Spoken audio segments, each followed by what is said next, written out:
Hello, everybody. Bill Thornton, SoCalSabre here, and April has gone by. So it's time for me to just do a recap of what music, vinyl, and CDs I listened to in April by week, and which ones I liked the best out of each, or I have the most. I guess I like them all. They're in my collection, but the best by week, not by the month, by the week. And so let me bring up a little presentation for you.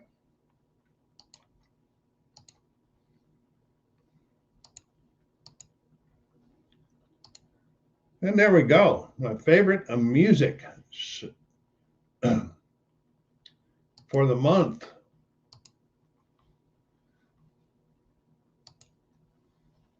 I don't know what's going wrong here.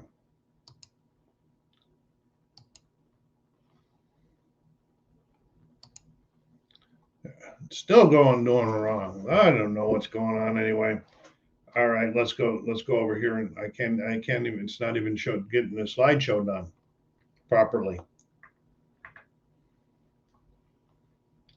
See if I can bring these up. Okay, here's week one. I hope you can see all of that. Started off with Smashing Pumpkins, then went to Culture Club, then Cream, and then Loretta Lynn, Ted Nugent, Bruce Springsteen, Van Morrison, and the Guess Who. As you can see, what I highlighted, the two that I liked the most out of this week were Strange Brew, the very best of Cream from 1983. Unless I say differently, the number just means the year that the album was released, not what my copy is. Okay, then the best of the Guess Who, 1971. So that was week number one. Those were my favorites from that week. Even though, I went back and listened to the Wrecking Ball. I didn't like it the first time. I did like it after I watched it, listened to it a second time. Of course, Ted Nugent rocks. So it was good. Van Morrison, Born to Sing, Plan B. That was kind of mellow for Van. He isn't that heavy anyway. So anyway, we went in there week two. After Bathing at Baxter's by Jefferson Airplane from 1967. Yes, psychedelic. I like that one. Okay. Then Our Memories of Elvis from 1978. This is a pretty cool copy because it's a stripped down version of all the orchestration taken out, all the background vocals taken out, and it's just Elvis in the recording studio singing songs. Really, what a great voice that guy had. A Fool to Care by Boss Skaggs from 2015. That was a CD I listened to. Then Black Star with David Bowie, 2016, his very last album. Border Lord, Chris Christopherson, a 1972 album that's in the collection because that was one of my mom's favorites that she brought with me when she came out to live with me, or brought with her when she came out to live with me. And then The Lamb Lies Down on Broadway from Genesis. Now that was really prog. That could have possibly been number two with Boss Skaggs. It was pretty close. So, after Bathing at Baxter's, which was my favorite of the week, A Full to Care and The Lamb Lies Down on Broadway could have swapped either way, depending on my mood for the day.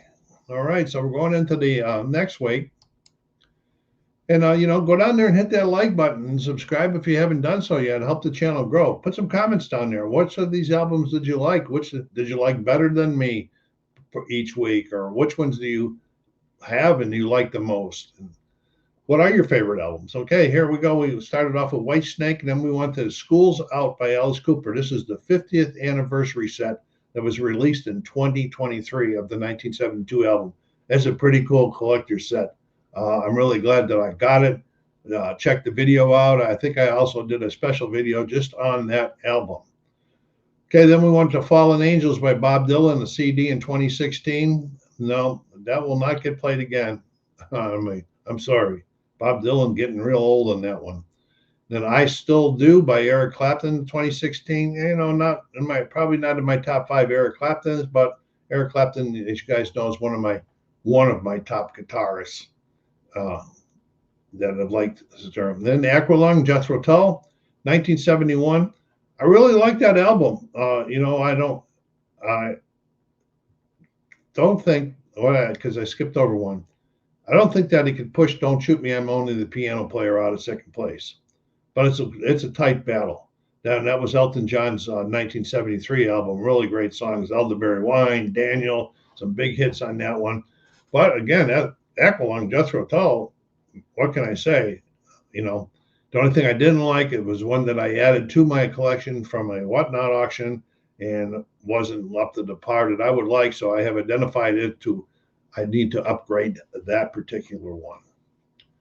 Then the last of the week started off with Iron Maiden and Number of the Beast from 1981. Rocked pretty good. I liked it. So some wasn't one of those ones that made me bang off the walls and everything, but it was a good rocker. Yes, it was. Then Cat's Bowl at 4 by Cat Stevens in 1972. I really like Cat Stevens' early work, and his music. And so, that one caught me really quickly. Then Red by King Crimson, 1974. Pretty prog rockish. I'll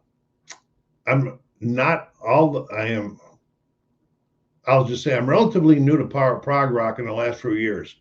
So I'm not deep into it yet. I'm liking it, but I'm not deep into it yet.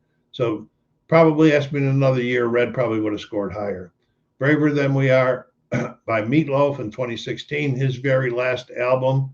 Not the best of the ones in my collection because I have like Bats 1, Bats 2, Bats Out of Hell 1, 2, and 3, and something else in them. Then Easter Everywhere from the 13th Floor Elevators. It's mine is like a 2013 reissue of the 1967 album.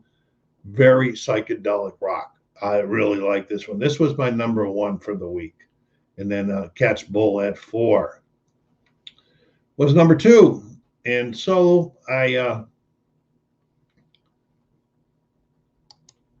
completed that month up with those. So please let me know what you think. What do you think about this? I've been putting out a lot of videos lately on albums, and it just seems because they just all piled up at one time. Still only supposed to be once a week, and then the finale one at the end of the month or right after the end of the month. So Bill Thornton saying, thank you very much for stopping by. SoCalSabre here saying, take care of yourselves, be kind to each other, and stay